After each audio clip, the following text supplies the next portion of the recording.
apakah sama antara bentuk hadis fi'li dan qauli?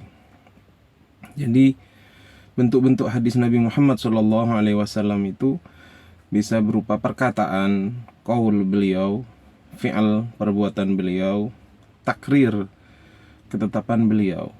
Nah, ini tiga bentuk ini sebenarnya yang kemudian oleh ulama masuk ke dalam definisi hadis ya. Ma udhifa ila Nabi Muhammad sallallahu alaihi wasallam min qaulin au fi'lin au takririn.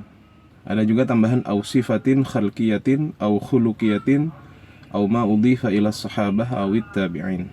Segala sesuatu yang disandarkan kepada Nabi Muhammad SAW, baik berupa perkataan, perbuatan, ataupun ketetapan beliau, ataupun sifat beliau, khalqiyah, sifat zahir, khuluqiyah, dan perangai beliau, dan juga segala sesuatu yang disandarkan kepada sahabat dan juga tabi'in. Lantas, apakah kemudian fi'al itu sama dengan qaul? Tentunya tidak sama. Kalau fi'al itu adalah pekerjaan yang dilakukan oleh Rasulullah dan diriwayatkan oleh para sahabat. Ketika Rasulullah mengerjakan sesuatu, kemudian diriwayatkan hal tersebut. Kalau perkataan Nabi jelas, Nabi mengatakan misalkan innamal a'malu binniyat wa innama likulli imri'in ma nawa faman kanat hijratuhu ila Allah wa rasulih ila akhirih. Itu Rasul yang mengatakan. Jadi jelas itu adalah qaul. Adapun fi'al, misalkan sahabat mengatakan kana Nabi sallallahu alaihi wasallam kadza kadza kadza, misalkan Nabi Muhammad sallallahu alaihi wasallam melakukan hal ini. Jadi yang menjadi sandaran itu adalah perbuatan dari Nabi Muhammad sallallahu alaihi wasallam.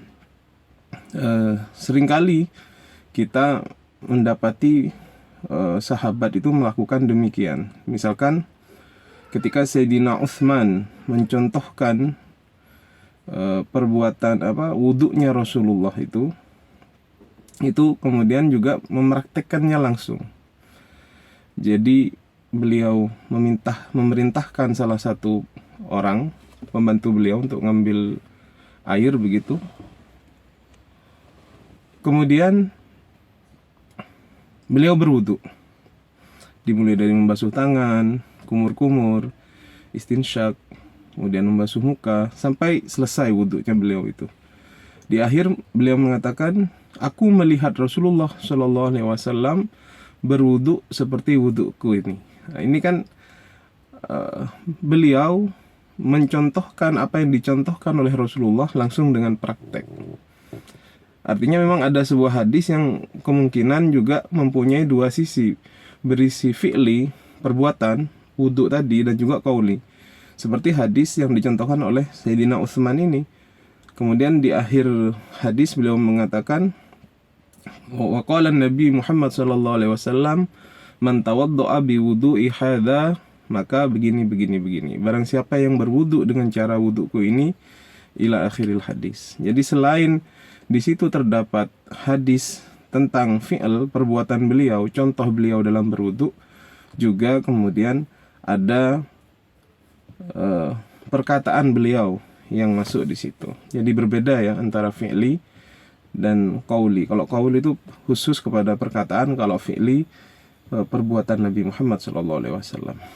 Kemudian pertanyaan, dari mana kemudian takriri, hammi ini kemudian dibuat?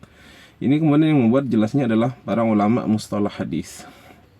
Karena sebenarnya kayak hammi itu adalah sebenarnya bentuk pembagian lain dari hadis. Jadi ada hadis Nabi Muhammad SAW yang kemudian sebenarnya adalah qaul, perkataan beliau, tetapi pekerjaannya belum sempat beliau kerjakan.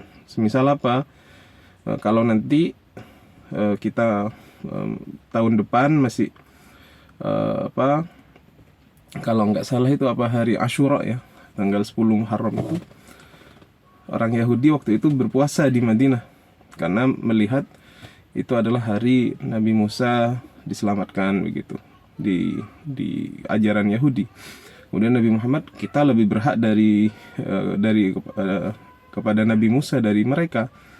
Akhirnya Nabi, kalau saya tahun depan insya Allah kita akan juga berpuasa pada tanggal 9-nya. Jadi bukan hanya berpuasa pada tanggal 10-nya, beliau juga berpuasa pada tanggal 9. Jadi Tasu'a dan Asyura. Tapi sebelum beliau melaksanakan puasa Tasu'a itu, beliau sudah meninggal dahulu, tidak sempat melakukan puasa Tasu'a. Tapi akhirnya karena itu pernah diperintahkan Rasulullah, sampai sekarang umat muslim selain berpuasa Asyura juga berpuasa Tasu'a. Jadi keinginan Nabi yang kemudian belum terrealisasi dan direalisasikan oleh umat muslimin setelahnya.